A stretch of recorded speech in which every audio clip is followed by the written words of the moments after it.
Hello everyone, कैसे हैं आप सब। एक बार पुनः श्री कोचिंग क्लासेस पर स्वागत है। उम्मीद करता हूं आप सब अच्छे होंगे, मस्त होंगे, बेहतर होंगे, आपकी पढ़ाई बेहतर चल रही होगी। क्लास 11th केमिस्ट्री में चैप्टर 3 चल रहा था बच्चों, जिसमें आज हम बात करेंगे धातु और अधातु के अंतर के बारे में। इसके बाद हम चैप्टर 4 स्टार्ट करेंगे। धातु की परिभाषा क्या होती है बच्चों? तो ऐसे पदार्थ जो कठोर, चमकीले, तन्य, ध्वनिक और ऊष्मा तथा विद्युत के सुचालक होते हैं वो धातु कहलाते हैं। मतलब कुल मिलाकर के इनके गुणों को ही परिभाषा में जोड़ दिया जाता है, उससे कोई सटीक परिभाषा नहीं होती है। धातु पहचानने के लिए उनका गुण मालूम होना चाहिए कि धातु जो होता है मुख्यतः कठोर होता है। कुछ अपवाद है, जैसे पारा, जिसे मरकरी कहते हैं, ये द्रव रूप में पाया जाता है। बाकी सभी के सभी धातु कठोर अवस्था में पाए जाते हैं, ऊष्मा और विद्युत के सुचालक होते हैं। आघात वर्धनीयता यानी आघात वर्धनीयता जिसे बोलते हैं, तो आघात वर्धनीयता का गुण पाया जाता है। तन्य होते हैं, ध्वनिक भी पाया जाता है। तो इन्हीं गुणों के आधार पर धातु और अधातु की परिभाषा दी जाती है। यदि कोई आपसे केवल धातु की परिभाषा पूछ दे तो सिंपल तरीके से बता देना कि धातु वे पदार्थ हैं जो कठोर, चमकीले, आघातवर्ध, तन्य, ध्वनिक और ऊष्मा तथा विद्युत के सुचालक होते हैं, धातु कहलाते हैं। और भाई आपका जो अधातु हो जाएगा तो उसमें सब विपरीत होगा, धातु के विपरीत होगा। तो अंतर पूछा जाता है या इनका गुण पूछा जाएगा, तो धातु और अधातु के यदि आप लोग इनके गुणधर्म के आधार पर समझ लेते हैं तो चाहे आप अंतर के रूप में लिखेंगे चाहे इनके गुण के रूप में लिखेंगे, आपको बराबर नंबर मिल जाएगा। यदि धातु का गुण पूछा गया बच्चों तो 4 गुण लिखना पड़ेगा, अधातु का गुण पूछा जाए तो आपको 4 गुण लिखना पड़ेगा। पहला नंबर है आपका धात्विक चमक। तो जैसा कि मैंने धातु की परिभाषा में कहा कि ये कठोर, चमकीले भी होते हैं, आघातवर्ध होते हैं, तन्य, ध्वनिक और ऊष्मा विद्युत के सुचालक भी होते हैं। ये धातुओं का गुण ही है। तो धातुओं में जो है चमक पाई जाती है, यानी चमकीले होते हैं, अर्थात धातु की सतह चमकदार होती है। कभी यदि टाइम लगा बच्चों तो आपको मैं सोडियम दिखाऊंगा। सोडियम बिल्कुल धातु का सतह बिल्कुल चमकदार होता है और मुलायम भी होता है, कठोर भी है, बिल्कुल नरम कठोर होता है। तो सतह क्या होती है? चमकदार होती है। लेकिन अधातु चमकीली नहीं होती है। आयोडीन अधातु होते हैं, हुए भी चमकीले, मतलब एकमात्र अपवाद है। जैसे मैंने कहा ना, धातु कठोर अवस्था में पाए जाते हैं, मतलब जितने भी धातु हैं कठोर अवस्था में, लेकिन उसमें एक अपवाद है, मरकरी, पारा, ये जो है द्रव अवस्था में पाया जाता है। बाकी सभी के सभी क्या है बच्चों? पूरे के पूरे ठोस अवस्था में पाए जाते हैं। लेकिन अधातु में ऐसे ही चमकीलेपन में एक आपका अपवाद है कि सारे के सारे क्या है, मतलब चमकीले नहीं है, लेकिन उनमें से एक आयोडीन ऐसा है जो अधातु होते हुए भी चमकीला होता है। कठोरता की बात करें तो धातुएं समानतः कठोर होते हैं, लेकिन लिथियम, सोडियम, पोटेशियम मुलायम होते हैं। यानी कुल मिलाकर के अत्यंत कठोर नहीं कह सकते, बाकी ये ठोस अवस्था में ही पाए जाते हैं। जो सोडियम है बच्चों वो मेरे पास है ना, ये हल्का मुलायम होता है, ठोस मुलायम जिसे हम कह सकते हैं, जिन्हें हम चाकू से काट सकते हैं आसानी से। प्रॉपर्टी ही है सोडियम का कि चाकू से आसानी से काटा जा सकता है। ये अधिकतम कठोर नहीं होता बच्चों। धातु क्या होता है? अधिकतम कठोर नहीं होता है। कार्बन का एक अपर रूप हीरा है जो सबसे कठोर होता है। ठीक है, देखिए अपवाद सब में है कि भाई धातु जो है कठोर होता है, लेकिन कुछ मुलायम भी पाए जाते हैं। सोडियम है, पोटेशियम, लिथियम, इन्हें चाकू से काटा जा सकता है। अधातु कठोर नहीं है, लेकिन हीरा जो है कार्बन का अपर रूप मतलब क्या है? अधातु है, लेकिन प्रकृति का सबसे ज्यादा कठोर जो कोई वस्तु होगा वो आपका हीरा होगा बच्चों। क्या? हीरा। तो ऐसे आप लोग इसके आधार पर तैयार कर सकते हैं। यदि हम देखें कि किस रूप में पाए जाते हैं तो धातु कमरे के ताप पर ठोस अवस्था में पाई जाती है। केवल मरकरी ऐसा है जो द्रव अवस्था में पाया जाता है। अधातु में बच्चों ठोस, द्रव, गैस में पाए जाते हैं, केवल ब्रोमीन को छोड़कर।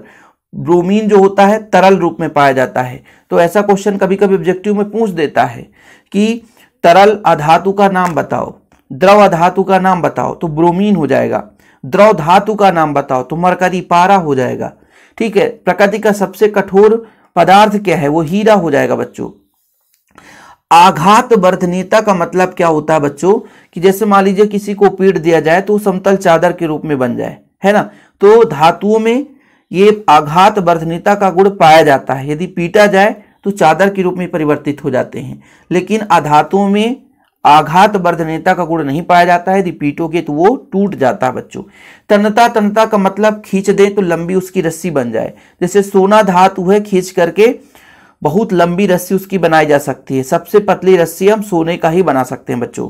तो धातुओं को पतली तार के रूप में खींचा जा सकता है, जबकि अधातुओं में तन्यता का गुण नहीं पाया जाता है। तन्यता का मतलब किसी पदार्थ को खींचने पर वो लंबी रस्सी में परिवर्तित हो जाए, मतलब अत्यंत लंबी रस्सी बनाई जा सके, वो आपके तन्यता का गुण कहलाता है बच्चों।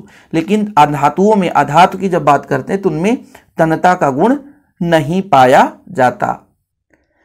इसके बाद यदि हम सुचालकता की बात करें, यानी चालकता की बात करें, तो समानता बच्चों धातु तो सुचालक ही होते हैं, मतलब विद्युत का प्रवाह आसानी से हो सकता है और ऊष्मा का भी प्रवाह आसानी से हो सकता है, ठीक है। लेकिन उनमें से सीसा एवं मरकरी कुचालक हैं बच्चों। और यहाँ पर भी आपका समानता अधातु कुचालक होते हैं, लेकिन अपवाद ग्रेफाइट क्या है, सुचालक है। ऐसे कई सारे अपवाद पाए जाते हैं कि भाई साहब जैसे मरकरी धातु है, विद्युत का सुचालक होना चाहिए, लेकिन मरकरी में धारा प्रवाहित नहीं होता है, कुचालक है। अधातु क्या है, कुचालक होते हैं, लेकिन उनमें से एकमात्र अपवाद है ग्रेफाइट, जो कि एक सुचालक होता है बच्चों, ठीक है। घनत्व की बात करें तो चूंकि आप सबको पता है यदि कोई कठोर है तो उसका घनत्व अधिकतम होगा, यानी उसके अणुपरमाणु पास पास होंगे।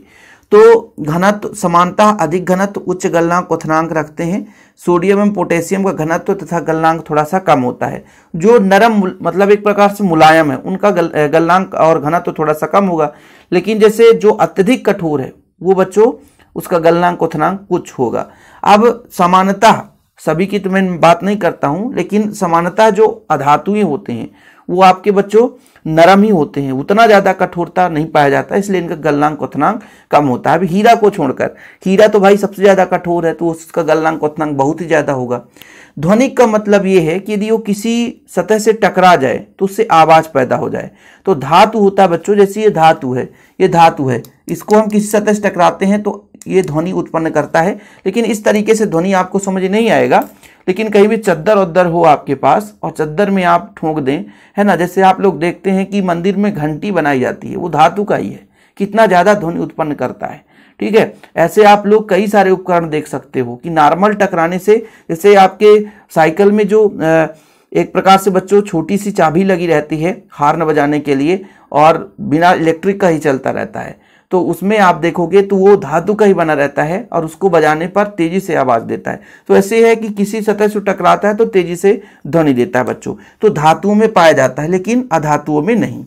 ऑक्साइड की बात करें, अधिकतर धातुएं क्षारकीय ऑक्साइड बनाते हैं, ठीक है। क्षारकीय ऑक्साइड का मतलब ये होता है, देखो भाई क्षार जो धातु है पूरे के पूरे क्या है, क्षार जो एलिमेंट्स हैं यानी एस ब्लॉक के तत्व हैं, S1 और S2 दो समूह हैं एस ब्लॉक के, पहला समूह दूसरा समूह, सभी में क्षार धातु है, एक में क्षार और क्षारीय मृदा धातु, ये ऑक्सीजन से क्रिया करके मुक्ता ऑक्साइड बनाते हैं। और ये बच्चों ये धातुएं अम्लीय ऑक्साइड बनाते हैं, यानी कहने का तात्पर्य जो धातु है वो ऑक्साइड क्षारीय बनाते हैं और जो आपके अधातु हैं वो अम्लीय ऑक्साइड का निर्माण करते हैं। ओके, तो ये मतलब प्रॉपर्टी के आधार पर इनका अंतर आप तैयार कर सकते हो। वैसे आप सोचेंगे कि सरल तरीके से अंतर तो मुश्किल होगा बच्चों, आप लोग इसका नोट्स बनाते चलें। और जिन बच्चों को जैसे पूरा नोट्स चाहिए तो कांटेक्ट नंबर है 9685 29 91 49 9685299149 9685 29 91 49 व्हाट्सअप नंबर है। इस नंबर पर आप कांटेक्ट करके नोट्स ले सकते हैं। और ऐसे बच्चों यदि किसी को नोट्स बनाना है तो स्क्रीनशॉट लेने का समय देता ही हूँ, प्रॉपर रूप से स्क्रीनशॉट लेते चलें और नोट्स इससे भी बना सकते हैं। फिलहाल अभी के लिए इतना ही। वीडियो पसंद आए तो लाइक करके शेयर कर दें। मिलते हैं अगले वीडियो के साथ। जय हिंद, वंदे मातरम।